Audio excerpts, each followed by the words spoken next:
namanya sejam. Bismillahirrahmanirrahim. Assalamualaikum warahmatullahi wabarakatuh. Selamat siang semuanya. Salam sejahtera bagi kita semua. Pertama-tama marilah kita panjatkan puja dan puji syukur kehadirat Allah Subhanahu wa taala di mana kita bisa berkumpul di tempat ini dengan keadaan sehat walafiat. Yang terhormat Bapak Mas Nano Jumana SHMH, yang saya hormati Bapak Dr. Daniel SHMH, dan yang saya hormati Bapak Hilton Tanama Putra SHMH sebagai pembimbing saya. Pada hari ini, tanggal 23 November 2021, saya Yuska Desi Pradipta dengan NIM 111-60264 bidang hukum internasional akan mempresentasikan tentang hasil dari skripsi saya yang berjudul Tinjauan Hukum atas Pelaksanaan Sewa Rahim atau Surrogate Mother dalam upaya perlindungan hak-hak perempuan berdasarkan Convention on the Elimination of All Forms of Discrimination Against Women 1979.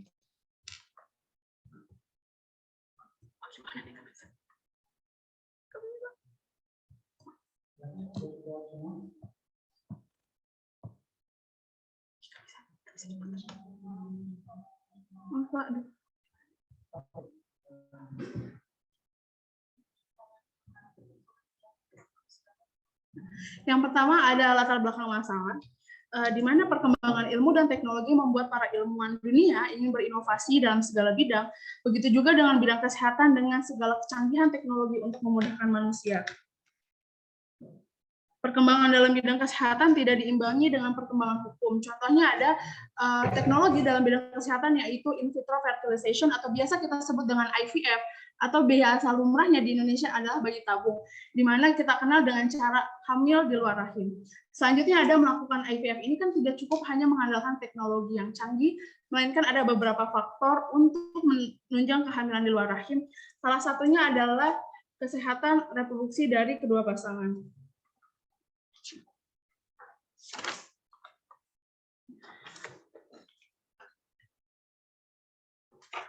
Jika terdapat kelainan pada kedua alat reproduksi, terutama reproduksi pada perempuan, yakni dapat terjadinya gagal penanaman benih dalam rahim melalui IVF. Oleh sebab ini, banyak orang melakukan jalur lain, yaitu menanamkan benih pada rahim perempuan lain, tetapi masih ada keterkaitan genetik oleh kedua orang tua pemilik benih. Biasa kita kenal dengan ibu pengganti atau sewa rahim, atau lebih familiarnya dengan surrogate mother.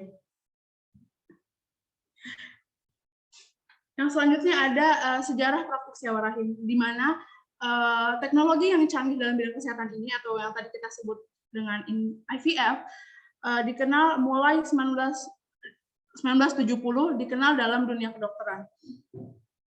Biasanya ini disebut dengan assisted reproduction technology, atau yang biasa digunakan untuk pasangan yang memiliki alat reproduksi dengan keadaan buruk. Alat reproduksi di sini bisa dari pria atau wanita. Pria biasanya memiliki kesulitan mendapatkan keturunan, kuantitas sperma yang buruk, atau adanya masalah ovulasi dan masalah interaksi dengan telur dan sperma. Tidak hanya dengan laki-laki, tetapi perempuan juga memiliki masalah tersendirinya. Yang pertama, istri tidak bisa mengandung karena kecacatan dari lahir. Kedua, dengan alasan gangguan kesehatan rahim atau penyakit tertentu. Dan yang terakhir, biasanya rahim diangkat karena adanya insiden. Biasanya metode ini diperkembangkan lagi dalam bidang kesehatan dan dalam teknologi kesehatan yang biasa kita sebut dengan surrogate mother. Selanjutnya ada identifikasi masalah. Yang pertama ada bagaimana pengaturan sewa rahim ditinjau dari CEDAW 1979 terhadap upaya perlindungan hak-hak perempuan. Yang kedua ada apa sajakah hak dan kewajiban yang timbul dalam perjanjian sewa rahim tersebut. Yang selanjutnya ada tujuan penelitian, di mana yang pertama mengetahui peraturan CEDAW 1979 dalam upaya perlindungan hak-hak perempuan. Yang kedua ada mengetahui hak dan kewajiban yang timbul akibat perjanjian sewa rahim. Selanjutnya ada kegunaan penelitian. Di sini ada kegunaan teoritis dan kegunaan praktis. Kegunaan teoritis, pembahasan dalam penelitian skripsi ini diharapkan dapat menambah dan memperdalam permasalahan mengenai hukum internasional dan hak asasi manusia mengenai perjanjian sewa rahim tanpa mengabaikan hak-hak yang harus didapat oleh perempuan. Yang selanjutnya ada kegunaan praktis. Bagi penulis, diharapkan penelitian ini dapat mengembangkan kemampuan dan penguasaan ilmu-ilmu yang diperoleh peneliti selama mengikuti pendidikan di program studi ilmu hukum, terutama hukum internasional Untirta, hingga saat ini. Selain itu, karya peneliti dapat dijadikan bahan informasi dan referensi bagi pembaca dan penulis berikutnya. Selanjutnya ada kerangka pemikiran. Di sini saya memakai 3 teori. Yang pertama ada teori perlindungan hukum, teori feminisme, dan teori hak asasi manusia. Yang pertama ada teori perlindungan hukum, di mana menurut Sucipto Raharjo, perlindungan hukum adalah memberikan pengayoman terhadap manusia dengan menjaga hak asasi manusia yang dirugikan karena orang lain, dan perlindungan agar dapat menikmati semua hak-hak yang diberikan oleh hukum. Selanjutnya teori feminisme. Wolf mengartikan feminisme sebagai sebuah teori yang mengungkapkan harga diri pribadi dan harga diri semua perempuan. Yang terakhir ada teori hak asasi manusia. Hak asasi manusia adalah hak yang melekat secara inheren pada diri manusia karena ia manusia. Selanjutnya ada metode penelitian. Yang pertama ada metode yuridis empiris. Yang jenis penelitiannya saya di sini memakai deskriptif analitis. Sumber datanya yang pertama ada bahan hukum primer, bahan hukum sekunder, dan bahan hukum tersier. Di mana bahan hukum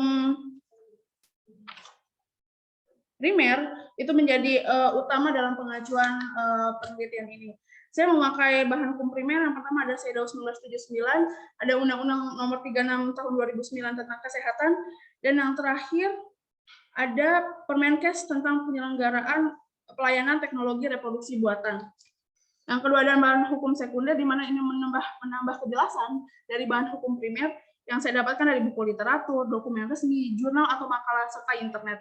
Yang terakhir ada bahan hukum tersier, di mana untuk penjelasan mengenai bahan hukum primer dan bahan hukum sekunder yang saya dapatkan dari ensiklopedia, kamus, majalah, dan surat kabar.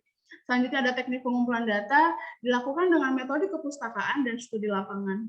Yang selanjutnya ada analisis data. Yang saya gunakan analisis data dilakukan dengan deskriptif kualitatif, yaitu data yang diperoleh disajikan dengan cara deskriptif dan dianalisa secara kualitatif. Yang terakhir ada lokasi penelitian. Lokasi penelitian ini ada beberapa. Yang pertama ada Perpustakaan Fakultas Hukum Untirta, ada Perpustakaan Nasional, dan yang terakhir ada Rumah Sakit Umum Daerah Derajat Prawira Negara. Yang saya wawancarai adalah dokter kandungan.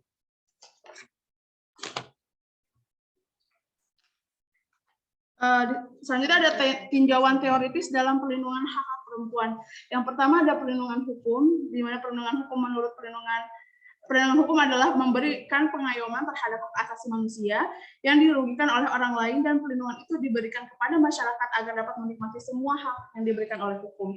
Nah, selanjutnya ada feminisme, di mana menurut William Outwhite, feminisme didefinisikan sebagai advokasi atau dukungan terhadap kesetaraan wanita dan pria, diiringi dengan komitmen untuk meningkatkan posisi wanita dalam masyarakat.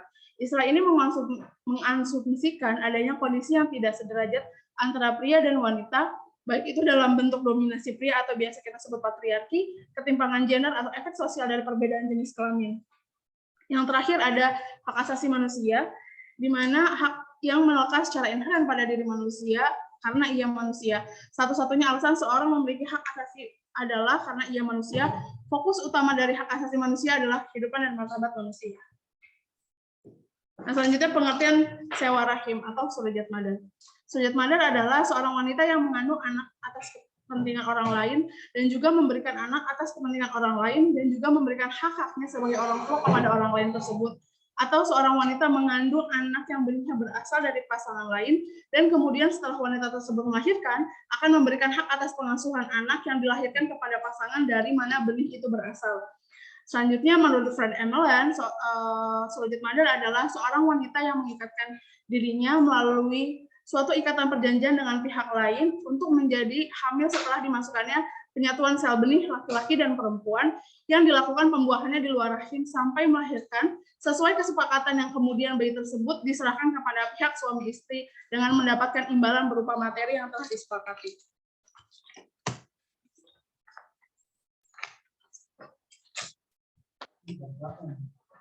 Ini bab 3, Pak. Selanjutnya ada jenis-jenis sewa rahim.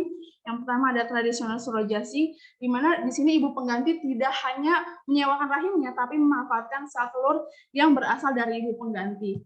Yang selanjutnya ada gestasional surogasi.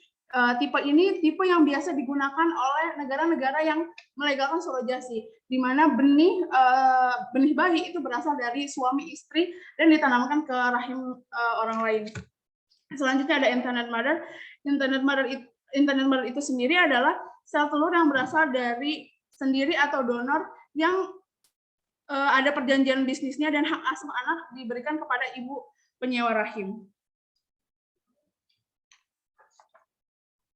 Di sini ada beberapa negara yang melegalkan dan tidak melegalkan surrogate mother. Ada Inggris. Inggris melegalkan surrogate mother tahun 1985. 1985 Inggris mempunyai aturan tentang adanya surogasi itu sendiri. Selanjutnya ada USA. USA itu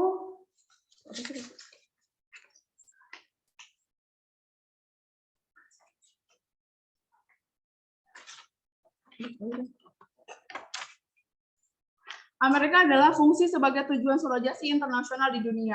Mereka 1.400 bayi lahir per tahun melalui aturan surogasi. Biaya di Amerika pun itu termasuk golongan tertinggi untuk melakukan surogasi, itu sekitar 80.000 US dollar hingga 120.000 US dollar. Selanjutnya ada India. India di mana memperbolehkan surogasi sejak tahun 2002. Bahkan ada klinik yang menangani tentang surogasi dan ada advokasi tentang surogasi. Lebih dari 3.000 bayi per tahun itu dilahirkan secara surogasi.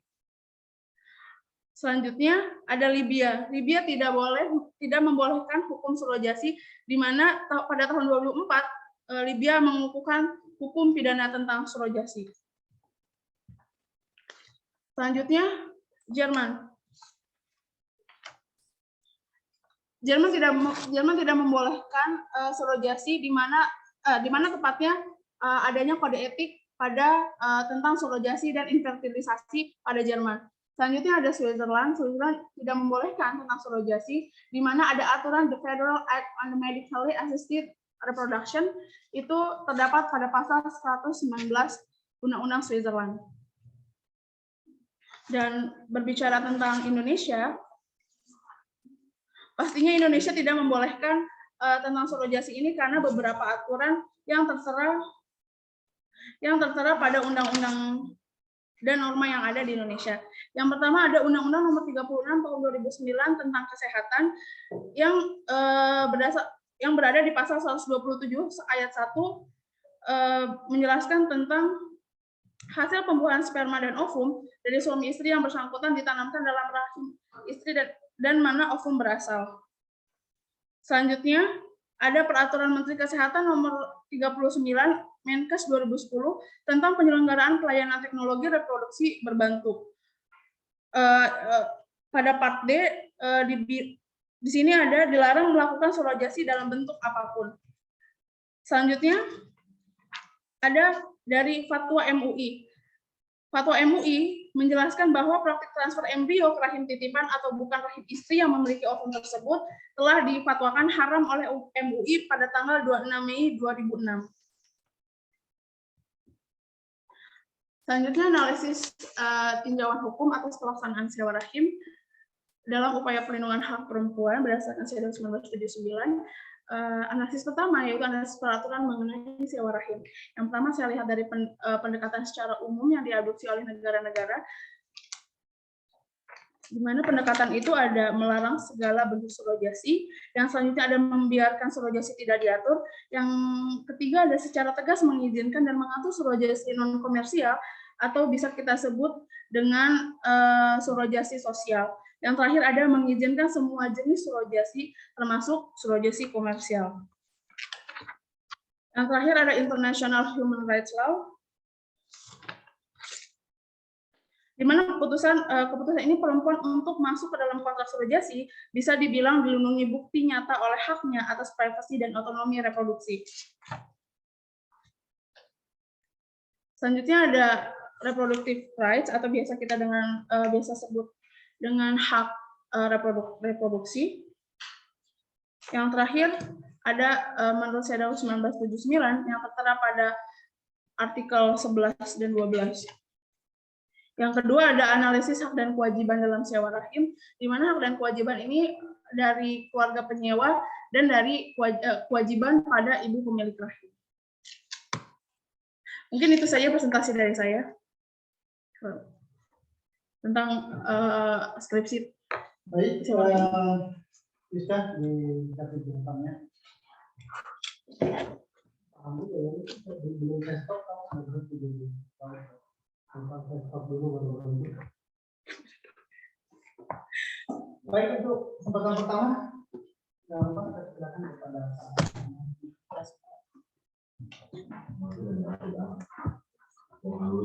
boleh Pak, silakan Pak. Enggak Pak, itu mungkin sore. Enggak Pak. Iya Pak, biar betah ya. Kalau kamu saya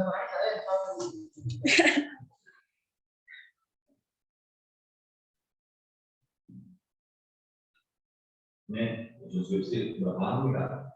Iya, 2 tahun ya Pak.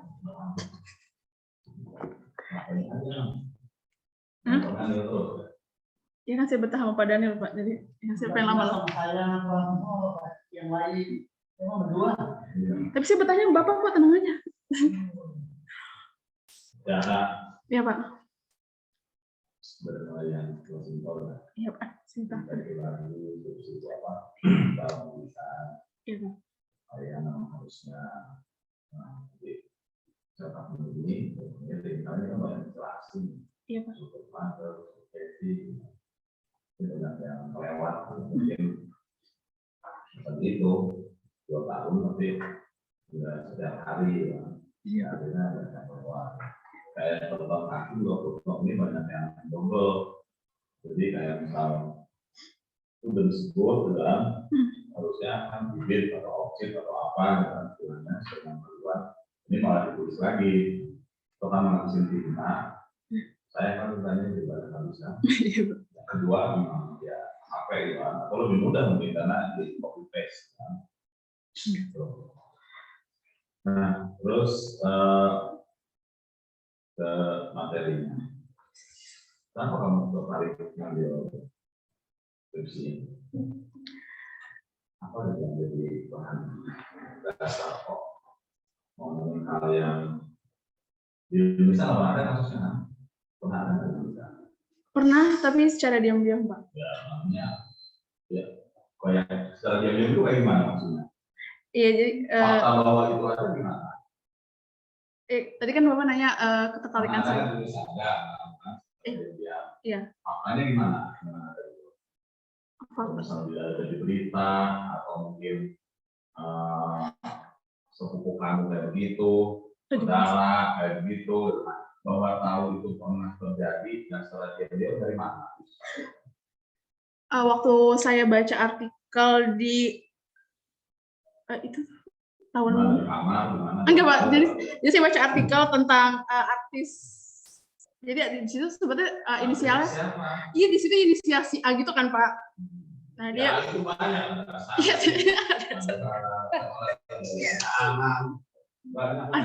Tapi dia tidak menyebut begitu, tapi dia sebut itu public figure Pak, public figure berinisial A. Dia menyewakan rahimnya kepada anggota Dewan DPRD itu Pak, DPRD Kota Jakarta. Dia menyewakan rahimnya untuk kan si anggota dewan ini dia udah 17 tahun nggak punya anak Pak, jadi dia menyewakan rahimnya untuk si anggota dewan ini Pak. Tapi dilakukannya di Singapura. Gitu. Nah, makanya saya bilang pernah ada di Indonesia. Oh enggak sih Pak, tapi kan orang Indonesia yang. Kalau iya kalau. Saya pikir ya sah aja jadi. Iya sih awal tertarikannya gara-gara Kim Kardashian Pak. Hah? Iya, awal mulanya kan saya gara-gara baca artikel tentang Kim Kardashian tuh Pak, dia melakukan surrogate mother kan Pak sama suaminya tuh, karena buat pertama faktornya tuh umur Pak, faktornya umur, kedua dia nggak mau bentuk badannya kayak dulu lagi, jadi dia melakukan surrogate mother. Dan saya bilang surrogate mother emang kayak bisa ya gitu di Amerika. Ternyata Amerika membolehkan itu. Kedua, walaupun di beberapa negara bagian ya bisa sih Pak. ya kan ada di beberapa negara bagian malah ilegal kan. Nggak semua negara bagian Amerika bilang sudah itu boleh kan? Iya, iya. Salah satunya dari ini ya. Iya Pak. Jadi nggak semua juga. Berarti kan memang masih jadi perdebatan. Iya, satu-satunya belum jelas. Iya, belum jadi perdebatan. Dan kita mau dilihat dari perlindungan hak korban berdasarkan. Nah, berdasarkan penelitian yang kita lakukan, kira-kira saya tahu ngomong gimana nih terkait dengan hal ini. Secara tegas nggak dia ngomong? Dilarangkan atau diperbolehkan atau boleh tapi harus diatur? Secara tegasnya tidak ngomong gimana? Atau sebenarnya sejauh ini Pak, saya tahu kan emang pada artikel 11 dan 12 mengatur tentang kebebasan untuk hamil ya Pak, hamil dan melahirkan. Tapi sejauh ini fokus pada kesehatan wanita hamil. Saya tahu itu jadi bertentangan dengan surogasi gestasional ya Pak. Jadi bukan pure, jadi surogasinya tuh maunya secara sosial bukan secara komersil. Jadi selama itu kalau surogasinya secara sosial boleh ada saya tahu. Ada di sini ada beberapa negara yang membolehkan itu sih Pak. Oh iya.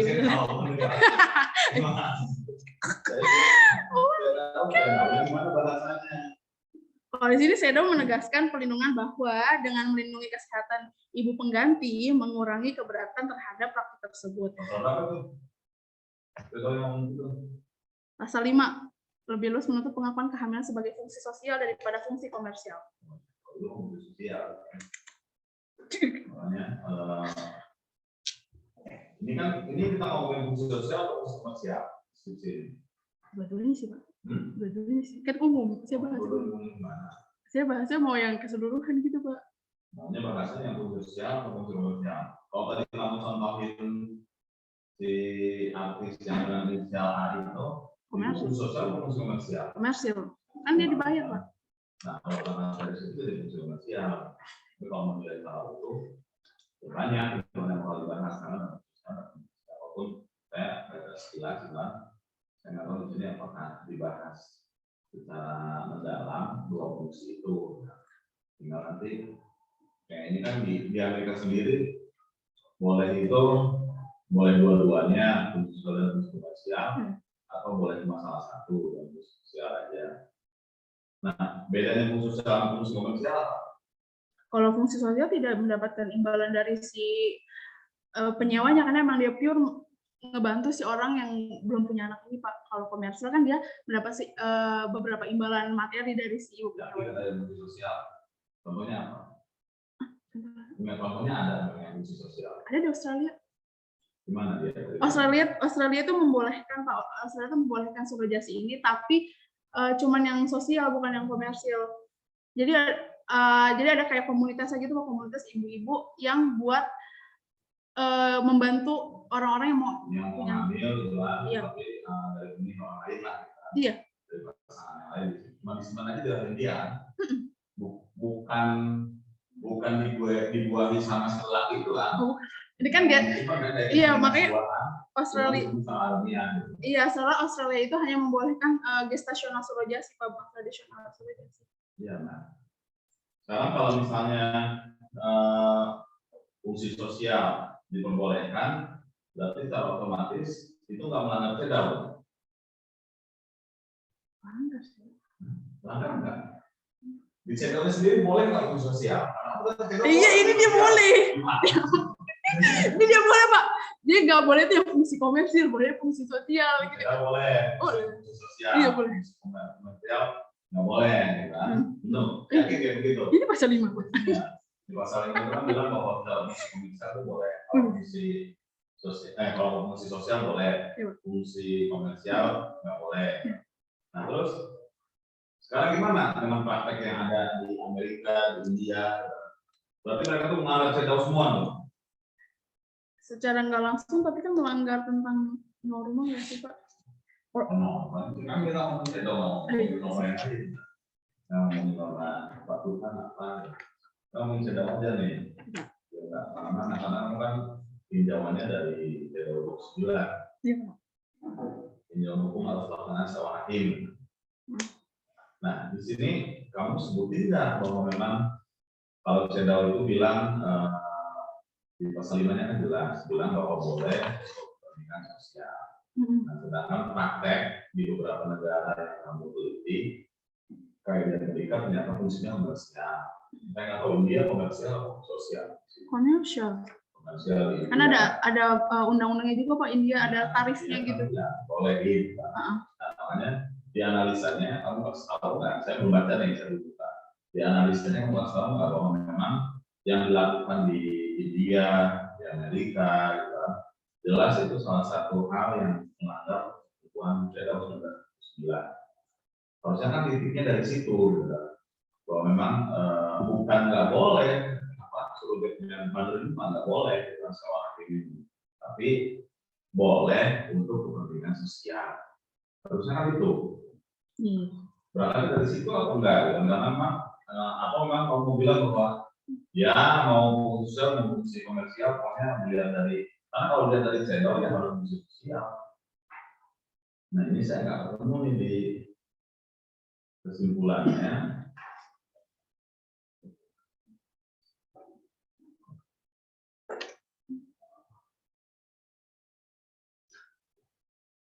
Cuma ngomong pengaturan sewa hakim dalam undang nasional dari CEDAW undang malah pasal nggak ada. Pasal 6, pasal 11, pasal 12 dan pasal 14.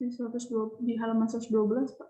Ini kan saya ngomong Iya. jawabannya begitu. Kan pertanyaannya kan di deteksi masalah satu apa? Itu apa pengaturan apa saja yang ada di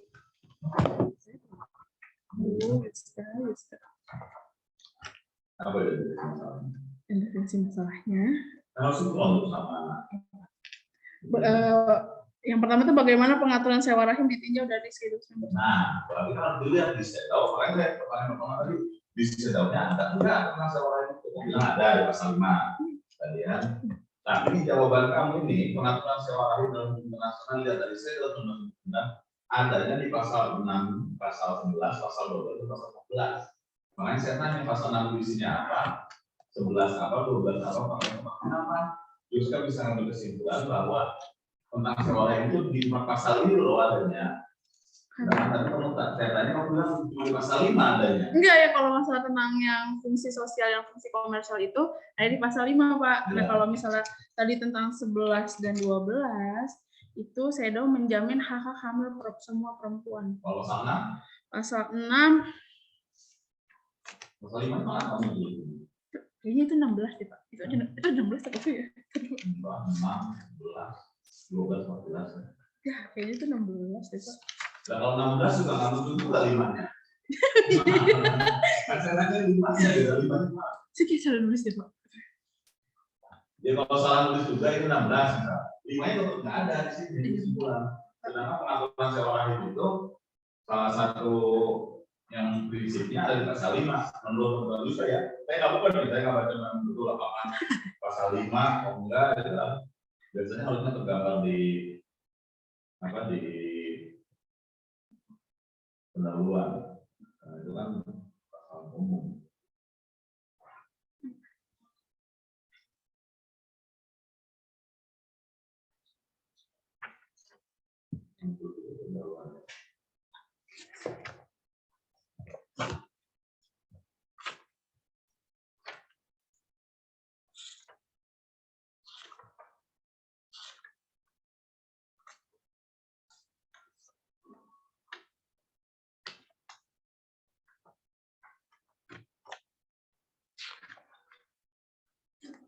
Ada pasal 6 di pendahuluan ini ngomongin tentang semua negara pihak juga harus membuat aturan, harus membuat legislasi berkaitan dengan traffic untuk perempuan sama eksploitasi dan prostitusi perempuan. Jadi semua negara pihak CEDAW 1979 itu diamanahi atau diperintahkan sama CEDAW bahwa harus bikin undang-undang yang tujuannya untuk memberantas perdagangan perempuan, eksploitasi, sama prostitusi terhadap perempuan. Itu pasal 6 itu secara umum.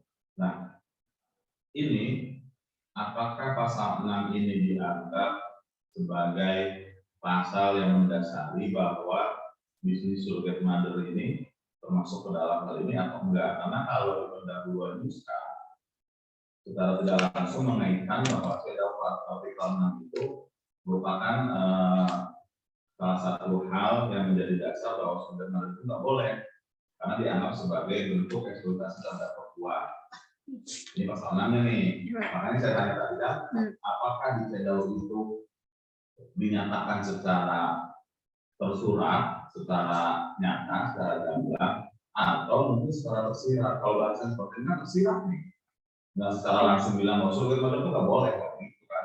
Tapi di sini cuma bilang bahwa eksploitasi terhadap perempuan itu nggak boleh. Nah, itu dianalisa sama Yuska sebagai surrogate mother itu sebagai salah satu bentuk eksploitasi. Harusnya itu yang dianalisa, dibahas secara mendalam sama Yuska, gitu. Nah, saya dari dari pasal 5 mana pasal 5-nya, gitu kan. Adanya pasal 6, gitu kan. Kalau memang pasal 5 itu dianggap penting juga, harusnya di pengaturan musyawarah ini masuk, gitu kan. Nah, itu nanti komunikasi lagi, gitu kan, nanti kita siapa. Terus yang kedua, metode penelitiannya apa yang dipakai? Tadi Pak yuridis empiris. Yuridis empiris. Apa sih yuridis empiris, Pak? Yuridis empiris itu ini Pak.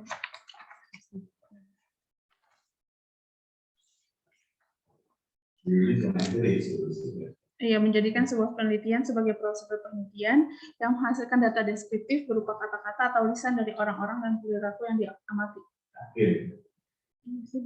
Mana siapa tuh? Kata ini sih Pak. Yang diamati ya. Iya Pak. Nah, sekarang saya tanya Yuska ngamati enggak proses sewarah ini? Kalau dari beberapa artikel sih, maksudnya saya baca di Bukan artikel, ngamati itu kan ada dua nih.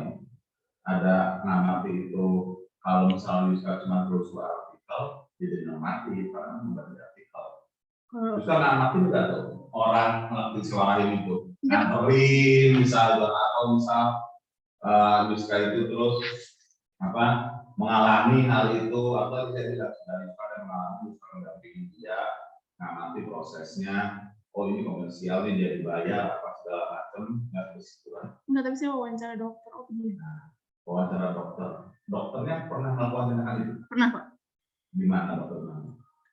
Kebetulan kan saya ini kayak dokter senior, dokter kandungan senior gitu kan Pak di sini. Sebenarnya beliau tuh biasa nanganin bayi tabung gitu Pak, bayi tabung gitu. Terus beliau menjelaskan tentang ya ada juga gitu, ada beberapa orang yang mau ke beliau tuh bukan cuma IVF tapi emang pengen proses sewa rahim gitu. Tapi karena beliau melihat kode etik kedokteran, norma-norma yang ada di Indonesia, jadi beliau nggak berani buat. Tapi beliau punya kayak pengalaman buat kayak sampai disogok gitu Pak, buat kayak itu. Tapi dia nggak pernah ngakuin itu kan? Belum. Kalau pernah itu kan bapak dia memang pernah melakukan tindakan, maksudnya dia sebagai dokter membantu orang melakukan tindakan sewa rahim. Tapi kalau misalnya tadi ini, jadi kalau Yuska cuma datang ke orang, misal kasus narkotika, terus kita datang meneliti ke BNN, ke salah satu BNN, kita nanya tuh segala macam tentang narkotika, dijelasin tuh sama staf BNN. Narkotika adalah A, B, C, D, sama dengan yang dijelaskan sesuai dengan undang-undang dan buku dan lain sebagainya. Terus wawancara dia, nggak jadi empiris itu. Karena kenapa? Karena itu sama dengan data yang kita peroleh dari buku. Makanya tadi saya tanya, si dokter ini ngalamin enggak gitu, ngalamin dia melakukan tindakan sewa rahim, kan? Dia bantu orang apa, selama dia nggak ngalamin, dia nggak bisa jadi data primer, dia nggak bisa jadi data yang memang betul-betul orang yang pernah mau. Karena ini pokok bahasannya ngomongin surrogate mother-nya, gitu, ngomongin pelaksanaan sewa rahim, pelaksanaannya. Beda kalau misalnya Yuska ngomonginnya bahwa meninjau sewa rahim ini kira-kira boleh atau enggak ya. Ini kan ngomong pelaksanaan. tidak menampung atas pelaksanaan sewa lahir dalam upaya pelindungan konform berdasarkan perda.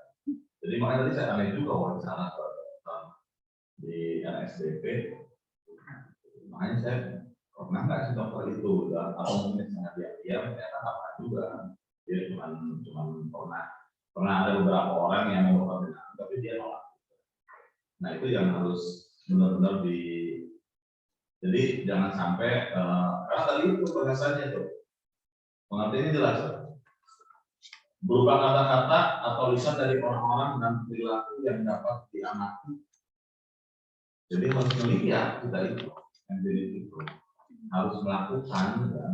Bisa penelitian tentang Baduy harus ada di Baduy, nggak bisa penelitian tentang Baduy kita cuma melakukan wawancara orang Baduy, nggak bakal selesai. Jadi nggak bisa disebut jadi empiris ketika penelitian itu cuma ketemu orang Baduy wawancara dia nggak empiris itu. Kita kalau dia di Baduy ngamatin tinggal orang Baduy ada budaya orang Baduy juga itu jadi empiris. Tapi kalau misalnya cuma kita wawancara Baduy itu gimana sih cara tahunya dijelasin dia kan lihat tuh cara tahunya kayak gimana. Walaupun ada masih perdebatan ya, ada beberapa ahli juga yang bilang bahwa oh cukup dengan kita wawancara seorang yang memang benar-benar melakukan. Cuma kalau saya terus orang yang ketika empiris itu makanya hukum itu ada yang bilang agak kesulitan empiris, makanya agak bergeser dari penelitiannya namanya sosiolegal.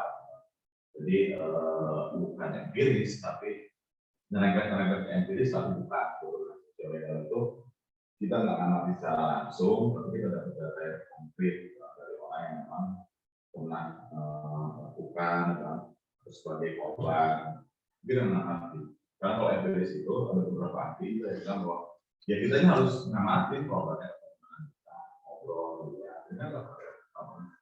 Nggak pernah kejadian sampai seperti itu. Nah, terus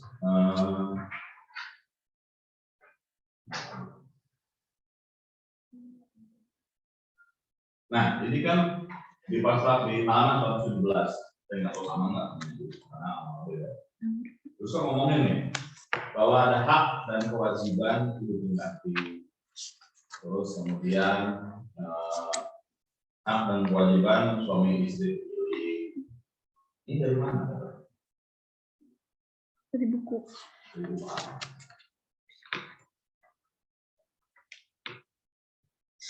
Misalnya dari buku Pak cuman. Coba ini.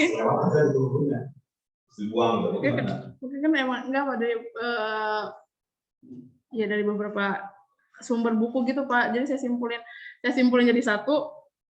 Ternyata hak dan kewajibannya itu ya ini gitu.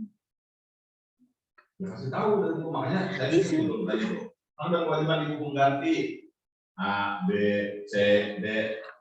Dari mana dapatnya bro? Apakah dari ilham gitu kan bisa sholat tahajud tiba-tiba nanti ini bohong kewajiban ibu pengganti itu ini? Apa mungkin dari undang-undang kalau dari ketentuan saya kan nggak tahu?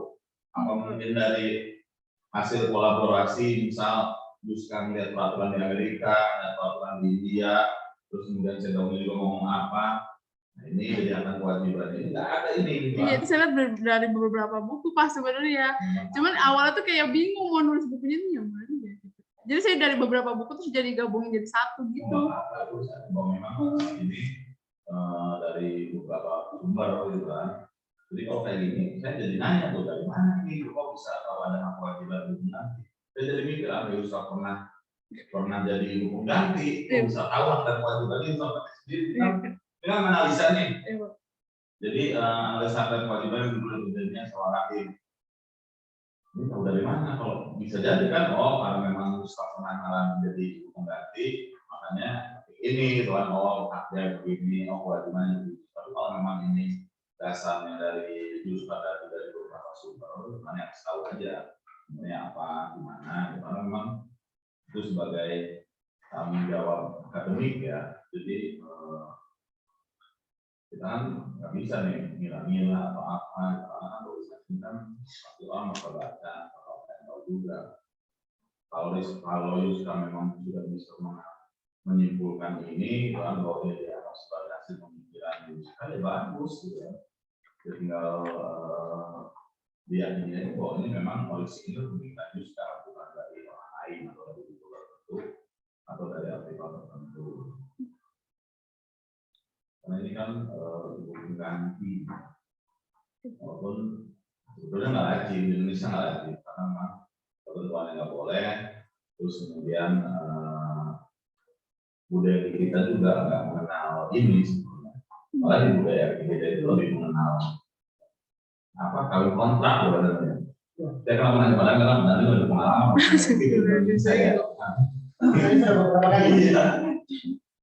Jadi apa namanya di Indonesia lebih kenal kawin kontrak malah untuk meneliti hal itu lebih mudah kayaknya. Jadi secara empirik orang pelakunya banyak, tapi kalau ini mau diteliti secara empiris pelakunya nggak ada. Nggak ketemu, kamu nggak ketemu artis itu kan? Siapa juga mau tahu? Iya sih. Kalau dewan yang juga mau tahu siapa. Jadi, kalau si dokter ini kan bukan pelaku utama gitu menurut saya. Jadi ketika empirik itu harapan saya adalah ya pelaku utamanya ketemu, gitu. Jadi kamu mau anaknya, dan gimana gitu kan kok bisa melakukan seorang ini. Jadi kalau misalnya pelaku utama sih nggak ketemu kan, kita bingung juga. Dan dokter itu juga bukan dokter yang melakukan tindakan juga. Gimana mau diamati secara langsung tadi itu diamati secara langsung. Malah ada beberapa ahli malah bilangnya ya harus diplay ngerasain. Kalau misalnya mau lihat tingkat kepatuhan orang dengan adanya rambu lalu lintas ya kita harus melihatnya setiap hari bahwa tingkat kepatuhan yang berapa persen atau apa nggak bisa kita dengan ambil data misalnya kita wawancara polisi yang juga situ kalau polisi tingkat kepatuhannya gimana sih 12% nggak jadi empiris akan jadi empiris kalau misalnya kita duduk di pos polisi lihat tuh orang yang patuh benar rambu lalu lintas berapa persen yang nggak patuh berapa persen terus dalam jangka waktu berapa hari nah itu jadi empiris karena kita nggak mati.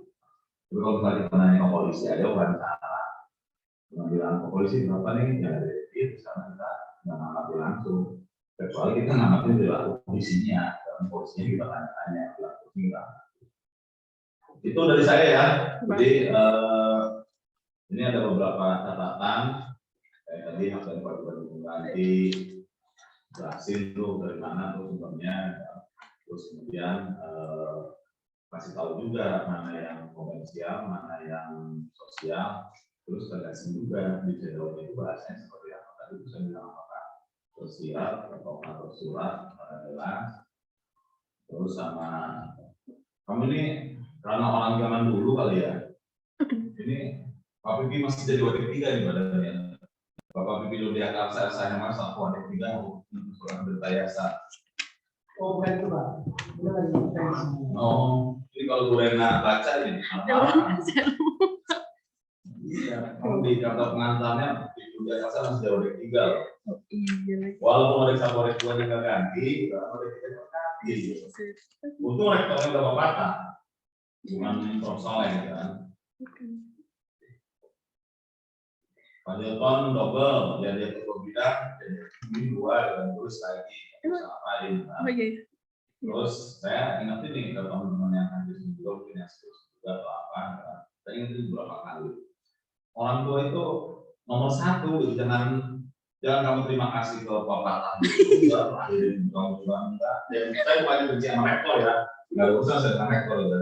Cuman kamu kamu posisi 11, jadi kamu lebih mengucapkan terima kasih kepada Nia dibandingkan ke bapak kamu Pak. Jadi kamu juga bapaknya ngantar kita. Ya iya betul. Makanya ini kadang-kadang anak kami suka lupa gitu kan. Atau mungkin dia jangan dimasukin ke dalam ucapan terima kasih. Jika pengantar itu paling atas sebelum terima kasih kasih tahu dulu bahwa terima kasih ke orang tua dulu kan. Terus terima kasih orang tua baru tuh ada ucapan terima kasih yang lain-lain ini. Jangan ini orang tua bisa kadang tuh paling belakang orang tuanya.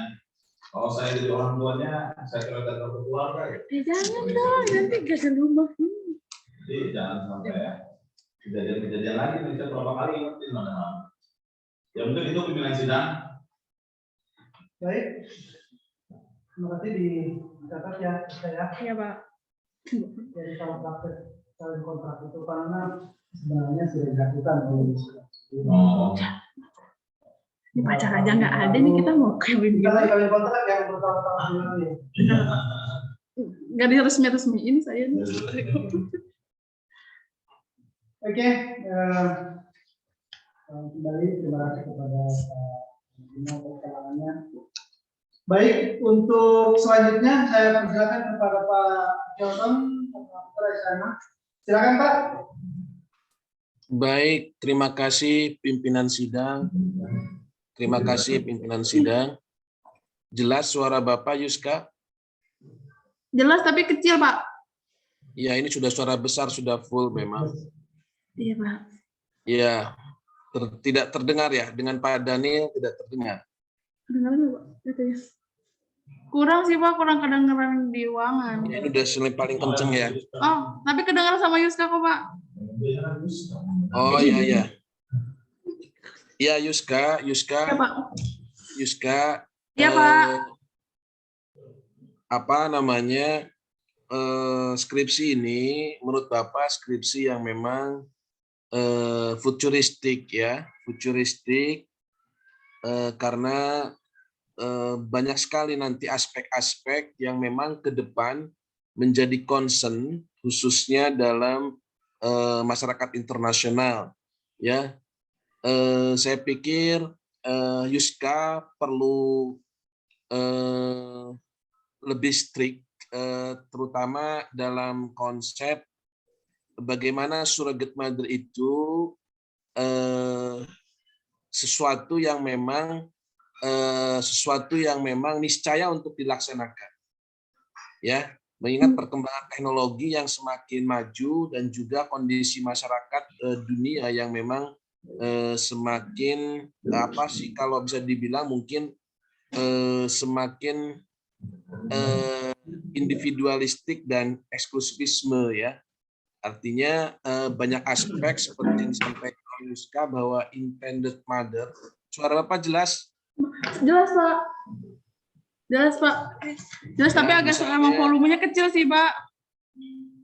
Ya, misalnya bahwa Kenapa? Iya, udah salah full. satu alasan adanya surrogate mother itu adalah kecenderungan perempuan-perempuan yang tidak mau hamil, ya kan?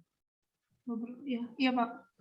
Nah itu menunjukkan bahwa memang nanti perkembangan-perkembangan juga akan terus ke sana, ya. Dengan konsep masyarakat dunia yang semakin individualistis, yang semakin lebih mengedepankan style dan lain sebagainya ya itu nanti juga akan mendorong bahwa surrogate mother ini atau sewa rahim ini akan menjadi sesuatu yang sesuatu yang memang menjadi concern masyarakat internasional ya menjadi concern karena seperti dulu misalnya perkembangan teknologi terkait dengan 4.0, 5.0 dan lain sebagainya itu berkembang dengan teknologi ITA juga ya yang dulu orang belum menyangka mengenai transaksi secara elektronik itu kemudian sekarang menjadi sesuatu yang memang berkembang begitu pesat. Jadi saya melihat bahwa apa yang disampaikan Yuska ini sesuatu yang futuristik, sesuatu yang ke depan dan akan menjadi benchmark ya, perlu benchmark, perlu pembanding, perlu komparasi yang cukup banyak. Dan kedua tentu perspektif HAM, apakah memang surrogate itu harus mampu dijawab oleh Yuska, apakah surrogate mother itu sesuatu yang memang niscaya untuk dilaksanakan dan negara-negara itu bisa mengambil peran ya atau misalnya dari sisi konsep hukumnya itu bisa mengimplementasikan pelaksanaan daripada surrogate mother ini khususnya di Indonesia. Ya, pasti terjadi pro dan kontra ya. Pasti terjadi pro dan kontra. Satu sisi Anda bicara mengenai perlindungan wanita ya. Satu sisi juga tentu ada mungkin pihak-pihak yang mungkin nanti bahwa memandang surrogate itu sesuatu yang bertentangan dengan kodrat, bertentangan dengan sunatullah gitu ya. Nah, ini akan menjadi sesuatu yang menarik khususnya di Indonesia. Nah, Indonesia kan sudah meratifikasi CEDAW, Convention Elimination Discrimination Against Women ya. Artinya Indonesia itu harus mengimplementasikan ketentuan CEDAW. Ya. Nah, di situ Yuska juga harus mencari ya mencari celah-celah hukum, ya, mencari celah-celah hukum untuk bagaimana bisa suatu negara atau misalkan khususnya Indonesia itu meskipun ada pro dan kontra. Nah, Yuska di sini harus berdiri pada posisi sebagai seorang peneliti. Ya, boleh menerima atau mendukung pelaksanaan surrogate mother atau menolak surrogate mother. Tapi tentu dengan reasoning dan kajian-kajian yang ilmiah, terutama dalam pendekatan hukum, ya. Misalkan pendekatan hukum ini harus lebih dimaksimalkan ke situ. Ya, jadi ini yang menjadi concern, ya. Yuska harus bisa mengelaborasi, terutama di poin kedua kan mungkin saya pikir nanti bisa membahas mengenai bagaimana sih bentuk perlindungannya, gitu. Ya, bagaimana bentuk perlindungannya? Karena Anda bicara perlindungan hukum, bagaimana bentuknya sebetulnya? Apakah yang dilindungi itu misalnya tadi harus dibuat aturan, boleh surrogate mother kalau dia tidak punya anak, ya. Tapi kalau dia untuk menetap langsing, apakah tetap diberikan gitu. Nah, ini juga harus menjadi perhatian, ya. Nah, ini kan bicaranya perlindungan hukum, ya, bicara perlindungan hukum. Nah, kalau misalnya nanti ada warga negara Indonesia yang juga melakukan itu dengan dasar-dasar yang memang cukup kuat, ya negara juga tetap memberikan perlindungannya, ya, terhadap warga negara di situ juga. Nah, ini perlu dipikirkan bentuk-bentuknya, ya. Saya pikir nanti Bapak sebagai pembimbing melihat sudah cukup baik, ya, terkait teknik penulisan, ya. Nanti kita lebih bisa banyak diskusi terkait isi, ya. Nanti intinya ya Bapak memandang bahwa skripsi ini sesuatu yang cukup menarik atau futuristik, ya, untuk terus dikaji ke depan, karena memang ini menjadi suatu keniscayaan untuk menjadi concern, fokus dari masyarakat, khususnya masyarakat internasional, ya. Akan banyak sekali perkembangan, dan ini sejalan dengan perkembangan teknologi, ya, dengan perkembangan teknologi, ya. Bapak pikir itu dulu dari Bapak. Terima kasih, nanti kita bisa diskusi lebih dalam, ya. Itu Yuska. Ya, Makasih, itu Pak. saja Pak Pimpinan Sidang. Terima kasih Pak Dr. Daniel. Iya. Makasih ya, Pak. Baik, terima kasih Pak Yoton atas perawatannya. Kita lihat sebagai pembimbing kedua.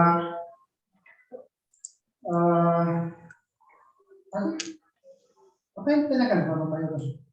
Enggak. Masih diingat? Enggak, emang Masukan? masukan semuanya koreksi buat di bab 4, Pak. Di bab. Oke, jadi saya hanya memperkas saja satu. Kembali. Ada suaranya. Jadi kalau ditanya itu, fokus jangan ditanya, lihat saya dulu. Maksudnya apa itu? Perjelas. Saya Rahim, itu sih, saya jadi ngeblank. Saya Rahim, Pak. Sorry, Pak. Kalau secara detail kan ada di sini, Pak. Surrogate mother adalah seorang wanita yang mengandung anak atas kepentingan orang lain dan juga memberikan anak atas kepentingan orang lain dan juga memberikan hak-haknya sebagai orang tua kepada orang lain tersebut. Jadi seorang perempuan yang disewa rahimnya oleh orang tua yang penyewa demi mendapatkan anak, tapi nggak pertama dengan beberapa alasan. Yang pertama memang si orang tua ini tidak bisa hamil istrinya, atau dia juga nggak mau hamil karena mungkin kalau dengan efek hamil, melahirkan, menyusui kan itu ada efeknya, Pak. Jadi mereka tidak mau hamil karena efek dari si hamil ini. Jadi makanya mereka nyewa rahim si ibu ini. Tapi atas perjanjian bisnis gitu, Pak. Sewa rahim dalam perspektif itu seperti apa? Itu ada di pasal itu, Pak. Ada di pasal itu. Iya, Pak.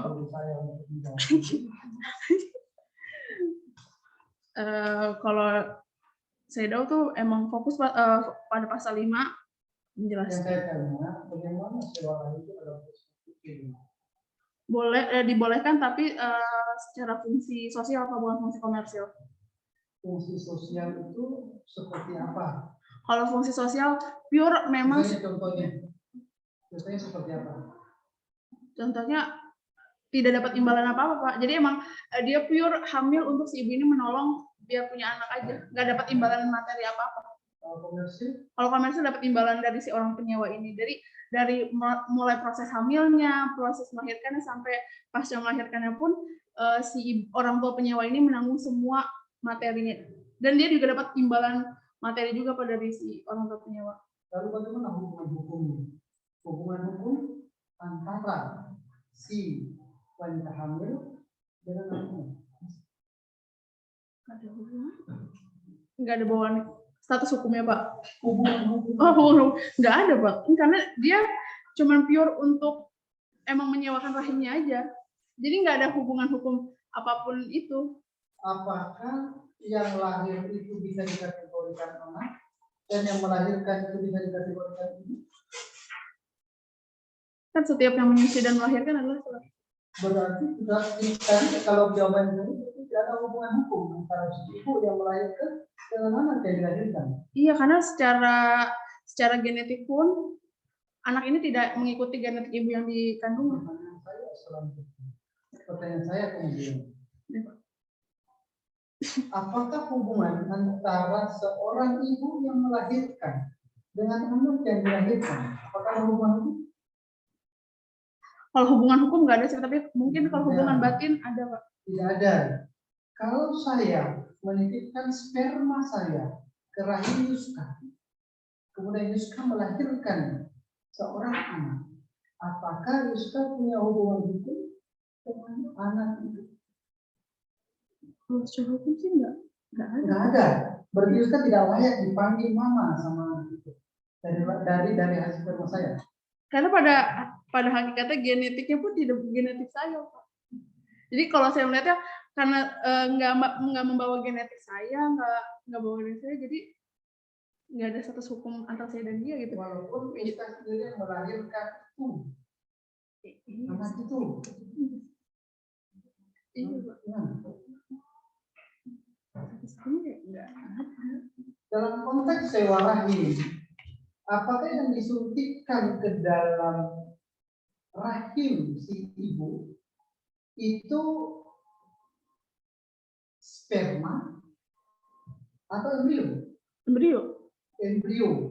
Karena pembuahannya di luar rahim, terus jika udah jadi baru ditanam ke rahim saya. Begitu. Iya. Kemudian setelah disuntikan berkembang di dalam rahim, hamil, melahirkan, maka tidak ada hubungan hukum antara ibu yang melahirkan dan anak yang dilahirkan. Begitu ya? Iya, Pak. Iya, kalau status hukum nggak ada, tapi mungkin kayak naluri atau misalnya secara emosional. Kita bicara hubungan hukum. Kita tidak bicara naluri, kita bicara hubungan antara ibu dengan anak. Ini kan? Ada sih kayak ibu pengganti gitu, Pak. Ada status hukumnya sebagai ibu pengganti. Ibu pengganti itu seperti apa? Ibu. Misalnya Pak Nana sudah punya istri, kan? Kemudian nikah dengan Yuska lagi dan menitipkan anaknya ke ibu pengganti mana? Bukan kan? Enggak, kalau ibu ganti kan nggak dinikahin, Pak. Oh, nggak dinikahin? Enak laki-laki dong. Kan bapaknya cuma nanamin benih bayi, bukan benih spermanya. Jadi kalau sperma saya dititipkan ke Yuska, kemudian Yuska melahirkan anak, itu ada hubungan dengan anak. Kalau spermanya doang, Pak. Kalau spermanya doang ya. Mau spermanya doang. Kenapa sih saya? Yuska hamil, melahirkan. Ya, mungkin ada status hukumnya tapi ibu pengganti. Oke, selesai sampai situ dulu. Kemudian pertanyaan selanjutnya. Si yang menitipkan spermanya atau janinnya, kamu tahu hubungan hukum dengan itu? Iya kan, karena memang Bagaimana bisa ada hubungan hukum? kan setiap yang melakukan perjanjian sewa rahim ini ada perjanjian hitam di atas putih gitu kan, Pak. Perjanjian. Iya. Secara hukum apakah kemudian itu dijadikan sah bahwa si anak itu memiliki uang hukum dengan memiliki sperma tadi. Iya. Iya kan karena gimana pun kan sel benih benihnya kan emang dari si orang tua. Nah, makanya saya tanya bagaimana dengan hubungan hukumnya? Ya, ada perjanjian bisnis ya Pak. Bingung kan bilang.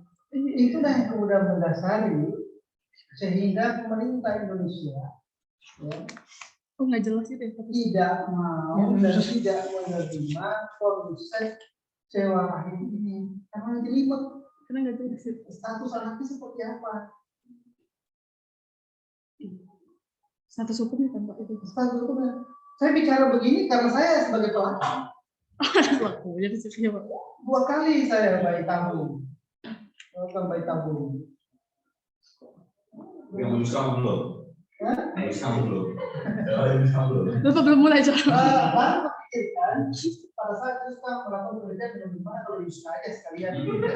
Iya lagi. Gitu kan, ya? Iya Pak. Jadi itu yang kurang jelimet. Saya sempat usulkan, boleh nggak saya ini? Oh nggak boleh Pak. Ya, kalau perempuan lain boleh nggak? Nggak boleh juga Pak. Itu limit ya Pak. Tadi saya mengajak perempuan lain untuk digabungkan antara sperma dengan heterodia, nggak boleh. Nah, jadi itu ya, itu yang kemudian menjelimet sehingga pemerintah Indonesia tidak mau menerima konsep sewa rahim tersebut. Ya, gitu. Lanjut ini. Mau pertanyaan bagaimana lagi? Yang gampang, yang mudah, atau yang sulit? Aduh, mending nggak usah ada pertanyaan.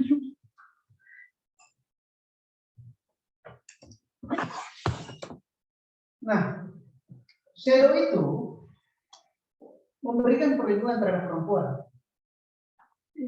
Itu ya. Iya Pak. Apakah sewa rahim itu bertentangan dengan shadow? Bertentangan. Karena tadi kan di pasal 6 itu dijelasin kan. Di pasal 6 itu dijelasin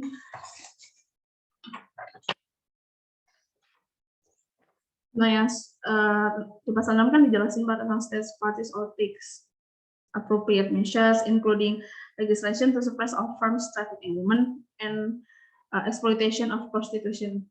Nah, sejauh ini Surrogate mother itu belum bisa dibilang eksploitasi karena belum terlalu komersialisasi Pak. Tetapi kalau maksudnya nanti perkembangan zaman exploitations of prostitution, eksploitasi perempuan. Iya, terus kalau seiring berjalannya waktu, surrogate mother ini bisa jadi kayak donor ginjal gitu Pak, bisa jadi hal lumrah di beberapa negara gitu Pak, karena itu sama aja kayak komersialisasi rahim. Soalnya kan berarti kan kalau komersialisasi sama aja dengan perdagangan organ manusia kan Pak. Pernahnya sih, maksudnya perdagangan. Iya, maksudnya udah sih gitu.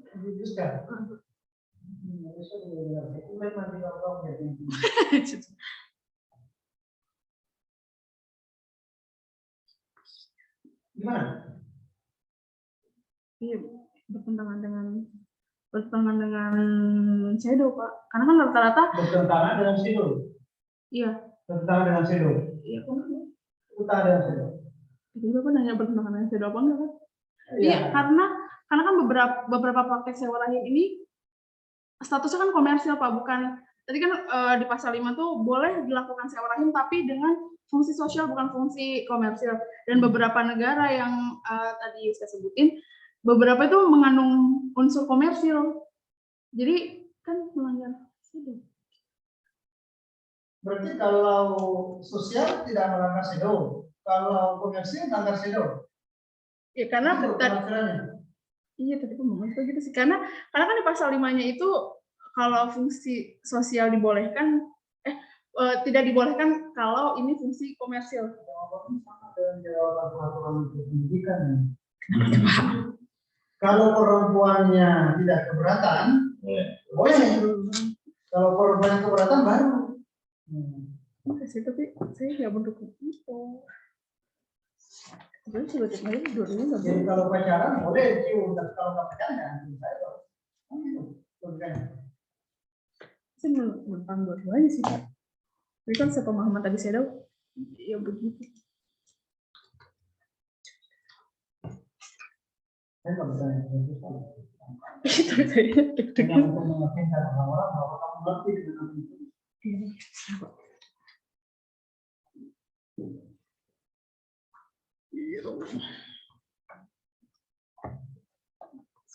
Dan saya kan yang dijadikan sebagai kacamata untuk melihat dan sebagainya. Dan saya bertanya, bagaimana kalau bisa berharap suara?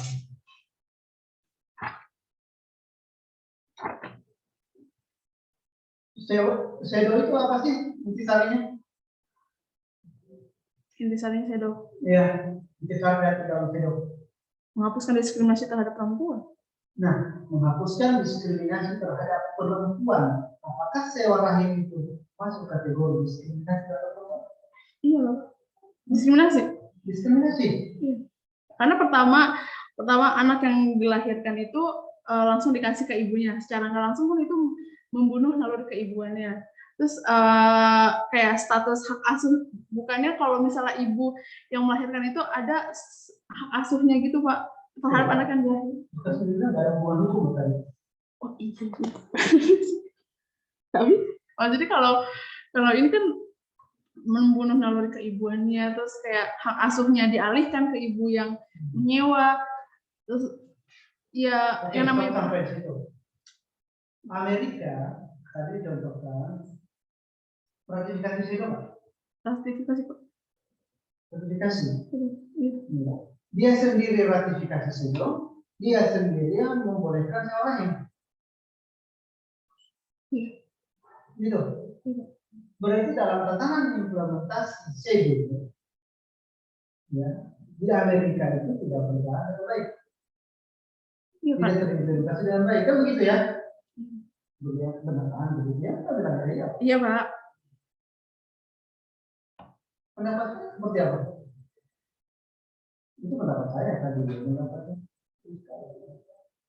Karena kalau misalnya mungkin Pak beberapa kenapa di negara kayak Amerika, kayak di Inggris itu membolehkan, kan kalau di Amerika tuh mengasaskan semua liberalisme ya Pak. Jadi apapun itu semua hak mengacu kepada manusianya itu tanpa Kita dikatakan bahwa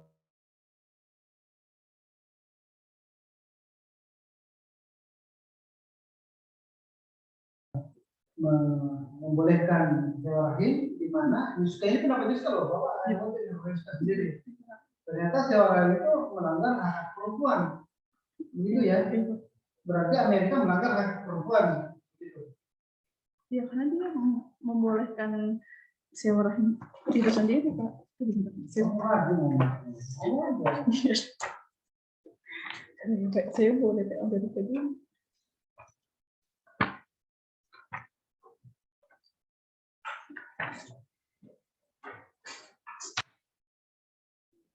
Jadi sewa rahim ini boleh ya, asalkan fungsinya sosial ya. Menurut saya begitu Pak. Menurut Sedo begitu. Iya. Menurut Sedo asalkan fungsinya sosial boleh. Ya. Di Indonesia katakan Indonesia nggak dibolehin pada dari menurut undang-undangnya pun, dari undang-undangnya, dari norma-normanya pun nggak dibolehin Pak. kalau kalian kontrak boleh. Ya kalau kalian pasti nggak tahu dulu. Boleh. Tadi bilang sama boleh. Kayak gitu tuh boleh. Itu baru permulaan. Sudah keringetin dulu permulaan.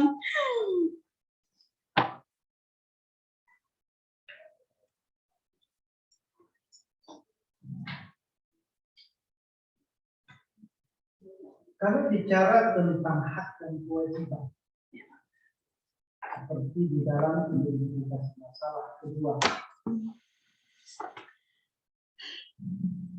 Bicara tentang hak dan kewajiban itu, apakah diatur di dalam sebuah hak dan kewajiban sewa rahim ini secara saya kan belum mengatur tentang secara eksplisit tentang sewa rahim, jadi mungkin belum ada mengatur hak dan kewajibannya. Lalu hak dan kewajiban ini itu diatur di mana tentang sewa rahim?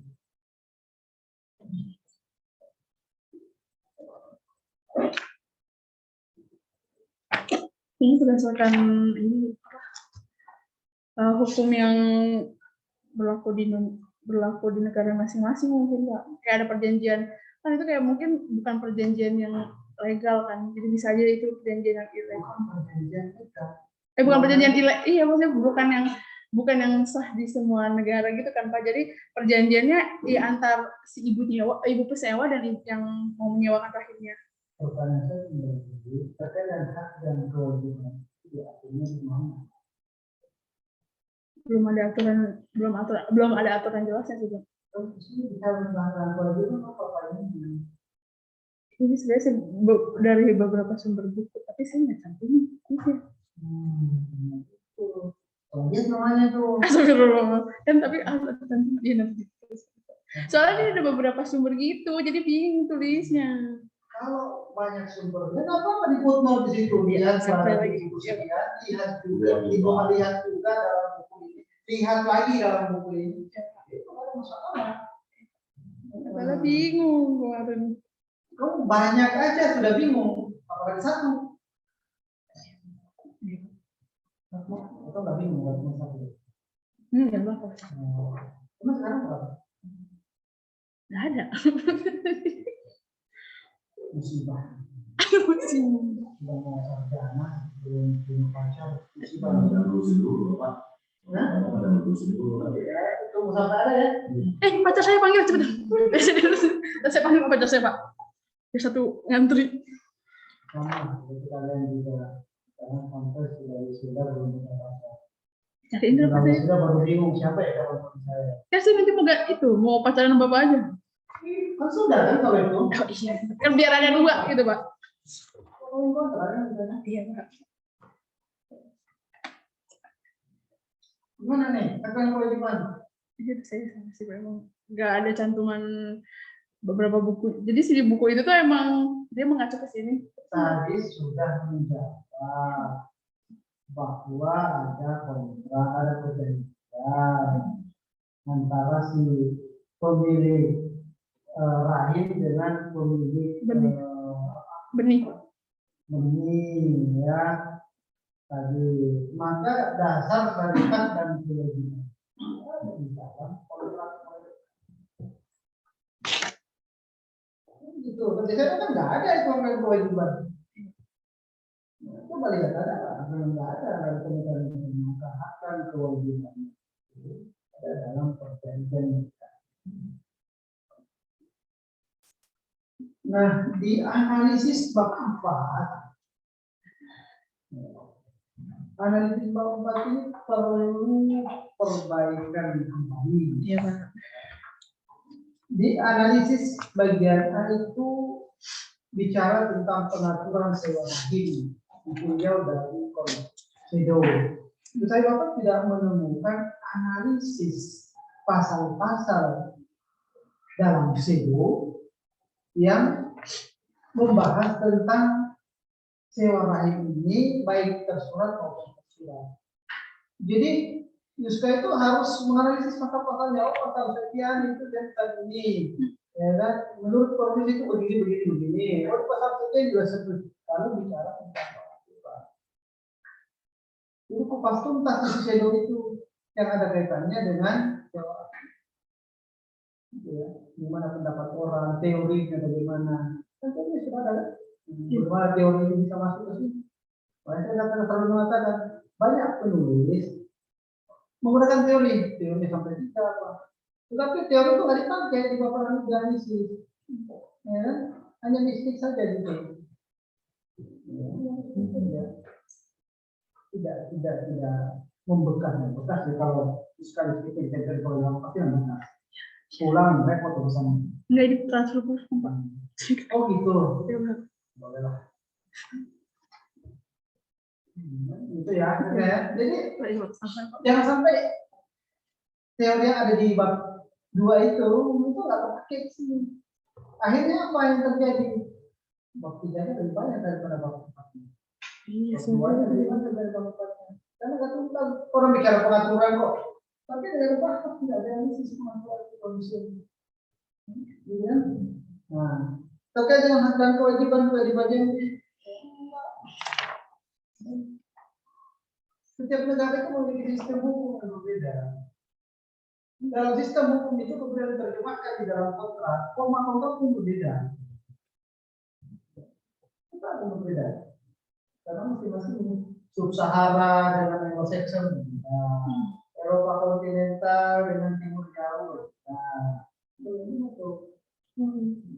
jadi bicara tentang hak dan kewajiban itu kembali lagi kepada case di mana negara ini, sistem hukum apa yang digunakan. Ya memang sih pada dasarnya di dalamnya itu semuanya berbicara tentang hak dan kewajiban.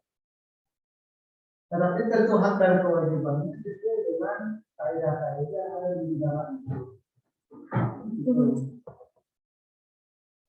Oke ya, itu ya. Masih mau? Enggak.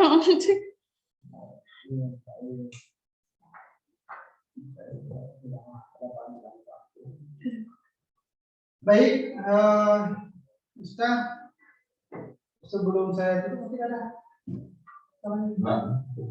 Pak Hilton, apa ada masukan Pak sebelum kita Cukup akhiri? pimpinan, cukup pimpinan. Terima kasih.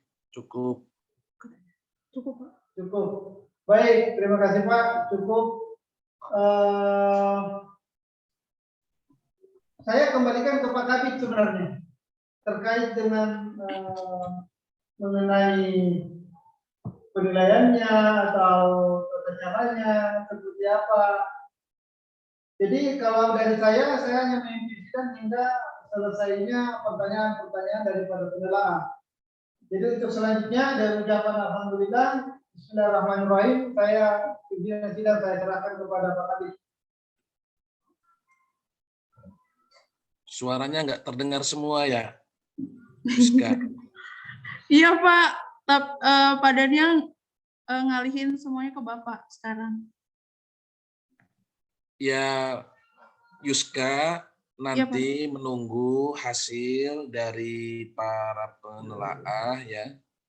Nanti hasilnya nanti akan Maaf, suaranya nggak kedengeran. Ya, justru kecil suaranya ya. Iya. Ya nanti menunggu hasil dari penelaah ya Yuska ya. Sudah ditutup sama Pak Daniel ya. Tutup sama Pak Daniel. Gimana Pak?